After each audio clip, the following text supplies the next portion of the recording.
दोस्तों नमस्कार, बहुत स्वागत है आपका चौकस भारत में। मैं आपका दोस्त ब्रजेंद्र। नीतीश कुमार 15 दिसंबर से महिला संवाद यात्रा पर निकलने वाले थे, लेकिन तकनीकी कारणों की वजह से या कहें प्रशासनिक दबाव की वजह से उन्होंने अपनी जो यात्रा है उसके तिथि में और उसके नाम दोनों में तब्दीली कर दी। अब इसके पीछे यह भी कहा जा रहा है कि भाई राजद वालों के तरफ से जो बयान आए हैं उसके लिए ये तिथि जो है और नाम दोनों बदले गए हैं। लेकिन हकीकत क्या है, ये जो अब नामित हुआ है प्रगति यात्रा, इसके पीछे की हकीकत क्या है ये अब हमको जानना है। और यही जानने पहुंचे हम एक आईपीएस अमिताभ दास सर हैं, इन्हीं से हम आज बातचीत करेंगे। सर, आप कह रहे हैं कि नीतीश कुमार जी अब प्रगति यात्रा पर नहीं बल्कि दुर्गति यात्रा पर निकल रहे हैं, तो ये कैसे आप कह रहे हैं सर? देखिए, दुर्गति यात्रा इसलिए, एक तो यात्रा पर जब निकल रहे हैं तो पूरे बिहार की दुर्गति कर चुके हैं, और दूसरी बात यह है कि इस यात्रा के समापन के बाद पलटू राम की अपनी भी दुर्गति अवश्यंभावी है ना। इसलिए मैं इस प्रगति यात्रा को दुर्गति यात्रा का नाम दे रहा हूँ। देखिए, दर्शकों को मैं बताऊं, जो मुख्यमंत्री पलटू राम हैं, बीच बीच में इनमें यात्रा की खुजली होती रहती है, और ये जो प्रस्तावित प्रगति यात्रा है ये इनकी 15वीं यात्रा है। जी। इसके पहले 14 यात्राएं ये कर चुके हैं। कभी धन्यवाद यात्रा, कभी विश्वास यात्रा, कभी समाधान यात्रा, कभी न्याय यात्रा, कभी अधिकार यात्रा। तो मेरा कहना है कि अब पलटू राम की एक ही यात्रा बच गई है, वो है जेल यात्रा। क्योंकि सीबीआई जो सृजन घोटाला की जांच कर रही है, तो बिहार के इतिहास का सबसे बड़ा घोटाला है 2,500 करोड़ रुपए का। यदि उसकी जांच सीबीआई ईमानदारी से कर दे, निष्पक्षता से कर दे, निर्भीकता से कर दे, तो पलटू राम बेऊर जेल के अंदर देखे जाएंगे। तो खैर, वो तो जेल यात्रा वाली बात हो गई, वो तो सीबीआई पर निर्भर करता है। इस यात्रा के बारे में बताऊं कि इस यात्रा का पहले नाम था प्रगति यात्रा का महिला संवाद यात्रा, जी, जी। और ये 15 दिसंबर से निकाली जाने वाली थी।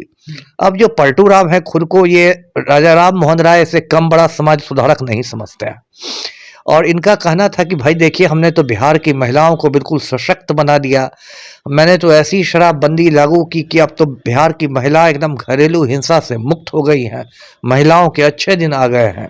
जबकि ये बात सबको पता है कि इनकी जो शराबबंदी है 2016 में जो लागू हुई, वो सुपर फ्लॉप है, और वो शराबबंदी सिर्फ कागज पर ही रह गई है। सिर्फ एक शराब माफिया बिहार में पैदा हो गया है, भ्रष्ट लोग, भ्रष्ट पुलिस अधिकारी और शराब माफिया माला माल हो गए हैं। और नीतीश कुमार को इस बात का भी श्रेय जाता है कि इनकी जहरीली शराब की वजह से अब तक सैकड़ों महिलाएं विधवा हो चुकी हैं। जी, जी, जी। तो खैर, ये महिला संवाद यात्रा पर निकलने वाले थे। 15 दिसंबर की तारीख भी मुकर्रर हो गई थी। उसके बाद विपक्ष ने हमलावर होना शुरू किया। लालू यादव ने अपनी अदा में कह दिया कि ये आंख सेकने जा रहे हैं। ऐसे लालू को ये बात नहीं कहनी चाहिए थी, लेकिन उन्होंने कह दिया कि आंख सेकने जा रहे हैं। और तेजस्वी यादव ने क्या कह दिया कि उन्होंने एक माई बहन मान योजना की घोषणा कर दी कि जब हमारी सरकार आएगी तो एक माई बहन मान योजना लागू की जाएगी। तेजस्वी ने अलविदा यात्रा भी कह दिया है। वो तो बाद में अभी कहा है, उसके पहले माँ बहन मान योजना की उन्होंने घोषणा की और कहा कि हमारी सरकार बनेगी तो बिहार की महिलाओं के खाते में हर महीने 2,500 रुपए आएंगे, डायरेक्ट ट्रांसफर होंगे। जी, जी। अब देखिए, जो योजना है ना, अभी देखिए झारखंड में अभी 2 महीने पहले चुनाव हुए, तो उसमें हेमंत सोरेन की जो वापसी हुई, वो दोबारा चुनकर आए, तो उसकी एक बड़ी वजह मानी जा रही है मैया सम्मान योजना उन्होंने चालू किया था, और महिलाओं को ऐसे ही डायरेक्ट ट्रांसफर करना शुरू किया था। तो माना जाता है कि हेमंत सोरेन की जीत के पीछे वो भी एक बड़ी वजह थी। तो कहीं ना कहीं उसी से प्रेरणा लेके तेजस्वी यादव ने बात कह दी। अब पलटू राम के साथ दिक्कत क्या हो गई कि अब जहां जाइए महिला संवाद यात्रा में जाते हैं, इनसे मीडिया वाले भी पूछते, महिलाएं भी पूछती कि भाई तेजस्वी तो 2,500 रुपए दे रहे हैं, आप कितना दे रहे हैं? तो इनको तो नहले पर धला मारना पड़ता ना, है ना। उतना बड़ा इनका कोई बजट था नहीं, तो बेचारे फंस गए। तो उसके बाद और एक और बात है जिस पर बहुत चर्चा नहीं हो रही कि पिछले 1-2 साल से पलटू राम का मतलब कुछ इनकी जो हरकतें हैं असामान्य हो गई हैं। इनके अब मानसिक स्वास्थ्य पर भी सवाल उठने लगे हैं। कभी ये किसी का पैर पकड़ लेते हैं, कभी किसी का पैर पकड़ लेते हैं, कभी जीवित व्यक्ति को श्रद्धांजलि अर्पित कर देते हैं, है ना? इस तरह के असामान्य कार्य कर रहे हैं।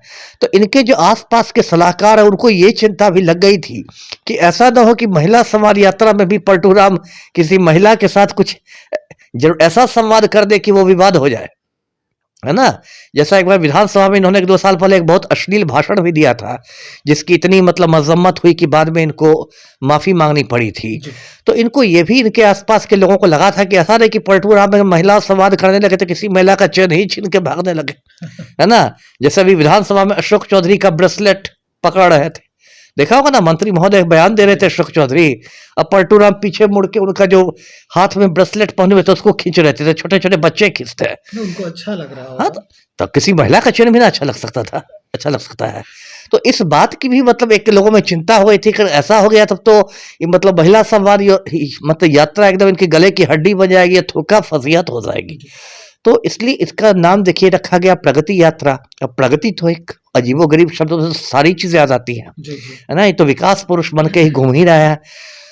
लेकिन देखिए अब क्या होगा कि 11 महीने बाद बिहार में आम चुनाव है और इस बार पलटू राम की बस मानसिक और शारीरिक स्थिति ही नहीं, राजनीतिक स्थिति भी पतली है।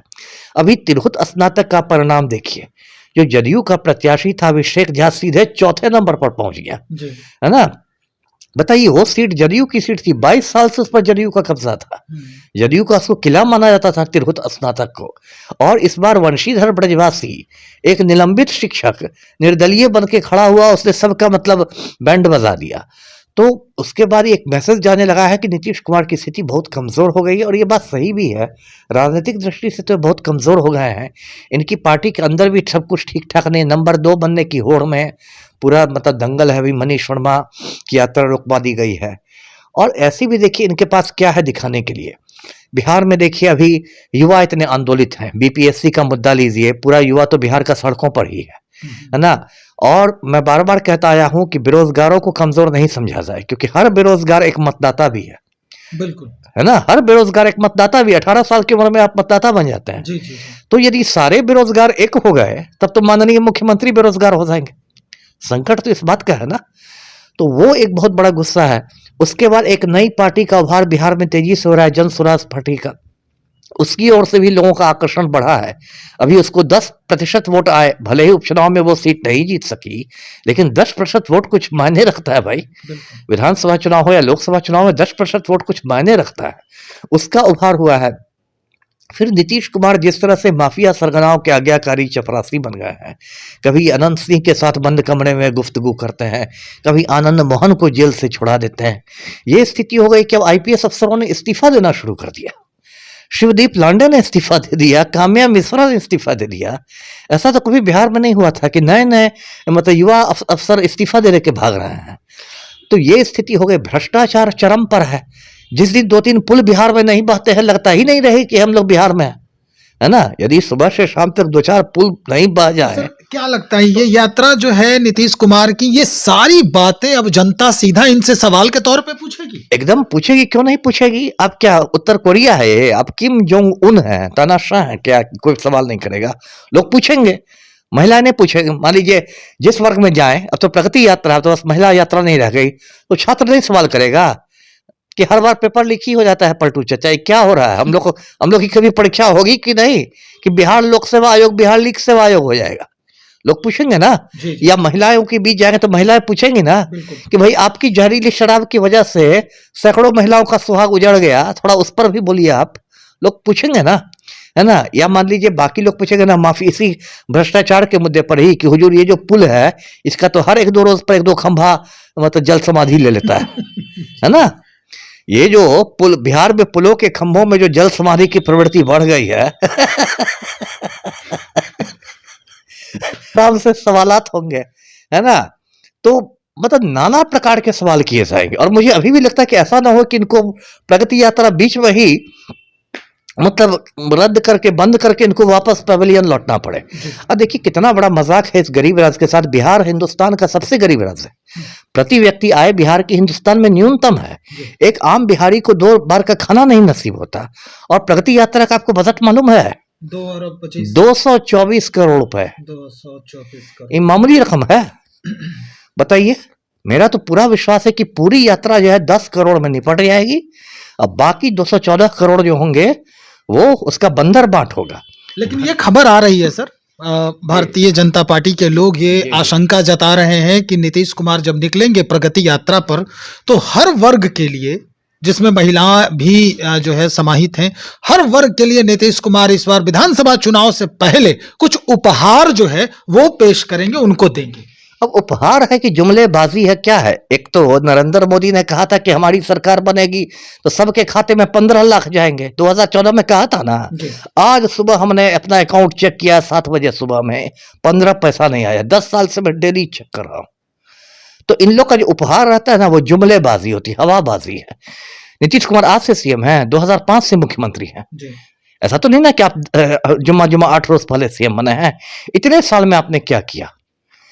पहले तो उसका ना हिसाब मांगा जाएगा, कितने साल में आपने क्या किया आनंद सिंह के जूते चमकाने के सिवाय। तो मतलब आप यही उम्मीद कर रहे हैं कि ये प्रगति यात्रा इसी तरह से जो आपने अभी बयान दिया, इसी प्रकार से इनकी दुर्गति यात्रा में तब्दील दुर्गति यात्रा हो जाएगी? मैं तो कह ही रहा हूं।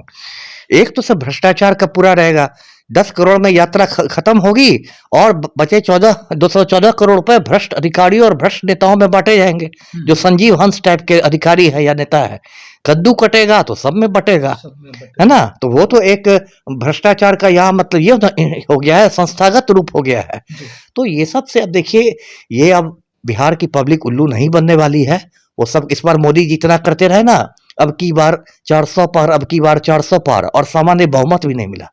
हिंदुस्तान की पब्लिक इतनी मूर्ख नहीं है कि हर बार जुमलेबाजी से ही आप निकाल लीजिए। सब भगवान राम की प्राण प्रतिष्ठा धड़ी की धड़ी रह गई।